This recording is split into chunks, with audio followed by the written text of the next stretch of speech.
Lobes for the elders and the bangles for the children. अब यहाँ पे bread का दो भाग बनाया गया है। पहला को कहना है लोब्स और सेकंड को कहना है बैंगल्स। ये दोनों ब्रेड का ही प्रकार है। तो लोब्स किसके लिए है? एल्डर्स के लिए। बड़ों लोगों के लिए क्या पसंद आता है उनको? लोब। और बच्चों को बैंगल्स। बैंगल्स में बताए थे then we did loaves bread का टुकड़ा जो होता है उसको लोब्स कहते हैं। और ये बैंगल जो गोल गोल होता है उसको बैंगल्स कहते हैं। हाँ। Then we did not even care to brush our teeth or wash our mouths properly. तब राइटर कह रहा है कि जब उसमें बच्चे थे तो उस समय हमें ब्रश करने की आवश्यकता नहीं पड़ती थी। सुबह सुबह बस मिल जाए और बासी मुंह तो did not even care to brush our teeth or wash our mouth properly. And why should we? और क्यों ब्रश करते? हम लोग ब्रश क्यों करना चाहिए भाई? आंसर दे रहा है Who would take the trouble of taking the mango leaf for the toothbrush? और कौन ब्रश करने के लिए मैंगो लीफ तोड़ने जाता है? दातुन जैसा होता है। कौन अब दातुन तोड़ने जाता है, उसको तब कबाड़ता है, तोड़ता है, फिर से मुंह करता है, इतना आवश्यकता है कौन करता है इसके लिए? And why was it necessary at all? और आखिर से आवश्यकता है क्यों मुंह धोने का? मुंह धोने से क्या फायदा होगा? जो रात को लोग खाना खाते हैं उसका जो अभी इसका answer soon low. The tiger never brushes his teeth. बाघ कभी अपना मुंह नहीं धोता है। मतलब वो और फिर आंसर सुनो। हॉट टी, गर्म चाय जो सुबह सुबह पीते हैं, गर्म चाय, hot T. Wash and clean up everything so nicely after all. तो हम लोगों को पता है कि गर्म चीज से सारे कीटाणु मर जाते हैं। तो गर्म चाय पिए तो मुंह के जितना कीटाणु तो मर जाएगा। तो ब्रश क्या करना है? ब्रश नहीं करना है। गर्म चाय पियो, मुंह का कीटाणु सारा। लेकिन ये राइटर के चक्कर में आप लोग मत पड़िएगा। तो पता चलेगा खाने वाला का दांत पीला हो जाएगा, झड़ से गिर जाएगा। आगे आइए। Marriage gifts are meaningless without the sweet bread known as the bol. कह रहा है कि कोई भी शादी का फंक्शन होता था गोवा शहर में, तो वहां पे मीनिंगलेस होता था। वो शादी का कोई वैल्यू नहीं होता था। कब? जब तक ब्रेड से बना हुआ कुछ पदार्थ ना उपलब्ध हो खाने के लिए। और वहां पे शादी में क्या चल रहा है? उस ब्रेड से बना पदार्थ का नाम है बोल। अभी बहुत सारे पदार्थ आएंगे खाने वाले जो ब्रेड से बने हुए हैं। और किसका कहाँ प्रयोग होता था हम सबको यहाँ लिखवा रहे हैं, उसको लिखिएगा क्योंकि इससे क्वेश्चन आता है। ठीक है। तो पहला ब्रेड से बना हुआ चीज का नाम क्या है? बोल। ठीक है। और इसका प्रयोग कहाँ हो रहा है? शादी में, मैरिज में। नेक्स्ट है आपका जस्ट एज ए पार्टी और a feast losses start without break. और कोई पार्टी या फीस्ट चल रहा है, निमंत्रण जैसे किसी को दिया खाने के लिए, प्रीति भोज है ना, तो उसमें क्या चलता था? ब्रेड चलता था। पार्टी में क्या चल रहा है? ब्रेड। उसके बाद not enough can be said to show how important a baker can be for a village.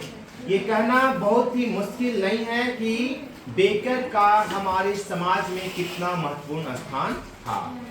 The lady of the house must prepare sandwiches on the occasion of her daughter's engagement.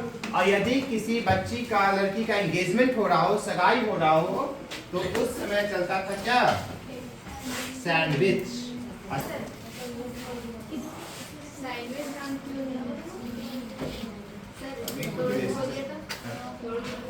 Sandwich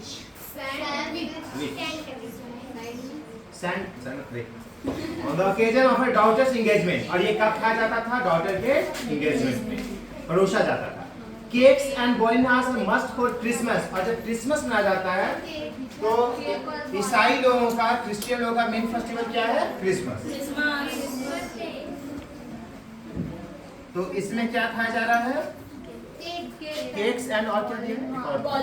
बॉलिनहास। ये भी bread से बना हुआ कुछ है, item है। Cakes and बॉलिनहास, इसको लिख लीजिएगा। Are must for Christmas as well as other festivals. Thus, the presence of bakers' furnace in the village is absolutely essential. तब कह रहा है कि इस प्रकार बेकर का और बेकर के बनाने वाले चूल्हे का, भट्ठी का होना बहुत ही इंपॉर्टेंट था उस शहर में, उस जगह में। क्योंकि उसके बिना कोई भी फेस्टिवल तैयार अच्छे से मनाया नहीं जा सकता था, क्योंकि हर फेस्टिवल में ब्रेड से बना हुआ कुछ ना कुछ वहाँ पे चाहिए। मीठा कुछ ना कुछ। Baker of bread seller of those days had a peculiar dress known as the kabai। कह रहा है कि उस समय जिसमें गोवा में पुर्तगाली लोग रहा करते थे, तो बेकर लोग पावरोटी बनाने वाले और बेचने वाले लोग एक खास तरह का ड्रेस पहनते थे। उस ड्रेस का नाम क्या था? कबाई। नोट कर लीजिए, कबाई। कबाई क्या है? A peculiar dress, है ना? Peculiar dress। Peculiar means खास। Peculiar dress किसके लिए? For bakers। bakers। कबाई समझ गई? आ गया। It was a single piece long frock। ये कपड़ा होता कैसा था? ये कबाई तो सिंगल पीस लॉन्ग फ्रॉक, जैसे महिला लोग, लड़की लोग फ्रॉक पहनती है, इधर यहाँ से यहाँ तक जो रहता था, तो हाँ उसी टाइप का ये होता था। क्या? कबाई। एक तरह से फ्रॉक टाइप का होता था। टू नीच, और कहाँ तक जाता था? नीच तक। नीच मतलब घुटना, पैर का घुटने तक इसकी लंबाई होती है। In our childhood we saw bakers wearing a shirt and trousers. लेकिन राइटर कह रहा है कि हमारे टाइम में जो बेकर्स लोग होते थे वो क्या पहनते थे? Shirt and trouser. और पहले के जमाने में कबाई। ठीक है, पहले जमाने में कबाई और राइटर के टाइम में शर्ट एंड ट्राउजर।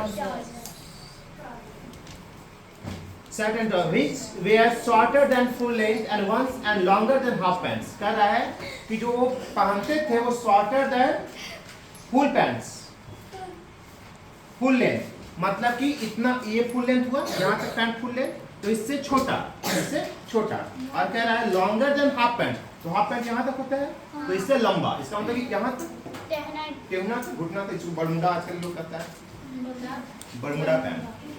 घुटना तक जो पैंट उसको बरमुडा पैंट कहा जाता है।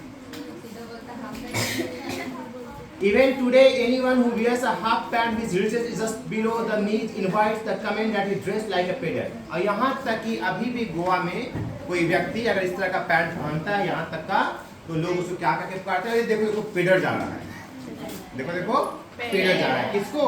जो वहाँ तक का कपड़ा पहनते हैं उनको। तो इसमें हो गया। अब लास्ट में आ जाए। The baker usually collected his bills at the end of the month। Baker जो था, जिस घरों में जाके पावरोटी देता था, ब्रेड्स देता था, तो वहाँ डेली पैसा नहीं लेता था। ये कैसे पैसा लेता था? मंथली लेता था।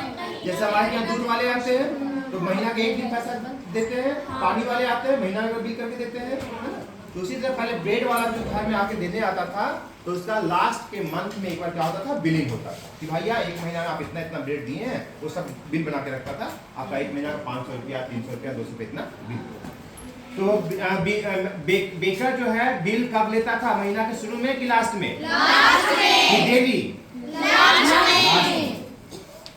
Monthly accounts used to be recorded on some wall in pencil. कह रहा है कि जो मंथली रिकॉर्ड्स होते थे कि महीना में कितना खर्चा हुआ, कितना ब्रेड खाया, कितना बैंगल्स खाया, कितना क्या क्या खाया, ये सब का रिकॉर्ड कॉपी किताब में नहीं रखा जाता था। किस पे रखा जाता था? वॉल्स पे, दीवार पे। दीवार जैसे ये है ना, इसी दीवार पे ऐसे ऐसे चार्ट बना दिया जाता था और इसी पे उसको लिखता है। और कैसे लिखता था? इन पेंसिल, पेंसिल से लिखा जाता था। वॉल पे किस चीज से? पेंसिल से। तो पेंसिल से लिखा जाता था, पेन से नहीं। क्यों? क्योंकि अगर मिस्टेक हो जाए तो उसको इरेज कर दिया जाता था और फिर पेंसिल को सुधार दिया जाता। अच्छा, यहाँ पे एक चीज ध्यान देगा, पेंसिल के पहले कौन सा प्रीपोजिशन आया है? इन। इन है ना। तो जब कोई कहे कि पेंसिल से लिखिए तो राइट विद पेंसिल नहीं, राइट इन पेंसिल। और कलम से लिखिए तो राइट विद पेन। ठीक है, पेंसिल के लिए इन और पेन के लिए विद। ये ग्रामर में प्रीपोजिशन का ऐसे ढंग से प्रयोग होता है। तो मंथली रिकॉर्ड्स कहाँ लिखा जाता था? वॉल।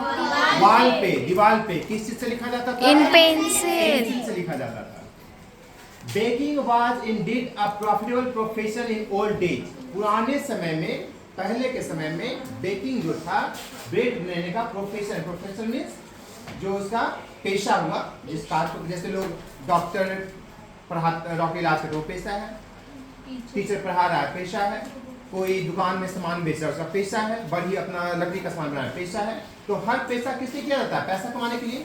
दुनिया में जितने भी लोग जो भी कार्य करते हैं किसके लिए करते हैं? पैसे के लिए। निस्वार्थ तो कोई कुछ करता नहीं है, सब में स्वार्थ है। तो वही कह रहा है कि बेकिंग जो ब्रेड बनाने की जो कार्य विधि थी वो भी कैसा विधि था, कैसा पेशा था? प्रॉफिटेबल, जिसमें अच्छा खासा आमदनी होता था, लोग अच्छे से पैसा उसमें कमाते थे। The baker and his family never starved, और इतना अच्छा पैसा कमा लेते थे कि बेकर और उसके परिवार को कभी भूखे रहने की आवश्यकता नहीं पड़ती, है ना? मतलब इतना अच्छा पैसा वो कमा लेते थे बेच कर। He, his family and his servants always looked happy and prosperous. He किसके लिए आया है? बेकर के लिए। His family, बेकर के परिवार के लिए। कह रहा he, his family and his servants, और उसके घर के नौकर लोग भी, उसके नौकर लोग भी, और फैमिली always looked happy, हमेशा कैसे दिखते थे? खुश दिखते थे। And prosperous, prosperous means prosperous, तरक्की करना, संतुष्ट होना, है ना? वो अच्छे मतलब हो जाते थे। Their plump physique was an open testimony to this. कह रहा है कि their plump word कहाँ आता याद है? कहाँ? टाइगर इन द जू में, जहाँ मोटे मोटे हिरन पानी पीने के लिए आते थे, प्लम्प डियर। तो प्लम्प में मांसदार, मोटे मोटे, जो थोड़ा सा मोटे लोग होते हैं उसको प्लम्प कहा जाता है। तो कह रहा है प्लम्प, देयर प्लम्प फिजिक, और फिजिक में शरीर की बनावट, शरीर की रचना। तो बेकर लोगों का शरीर का रचना कैसा होता था? थोड़ा सा मोटा होता था, क्योंकि ब्रेड ज्यादा खाने से ब्रेड ज्यादा खाने से। Physique was an open testimony to this. Open testimony, testimony means प्रमाण, टेस्टिमनी मींस प्रमाण। वो किस चीज का प्रमाण था? उनका मोटा शरीर इस चीज का प्रमाण था कि बेकर लोग अच्छे खासे खाने वाले घर से बिलोंग करते थे। जो खाएगा वही तो पहलवान रहेगा, जो खाए नहीं करेगा हवा पहलवान रहेगा।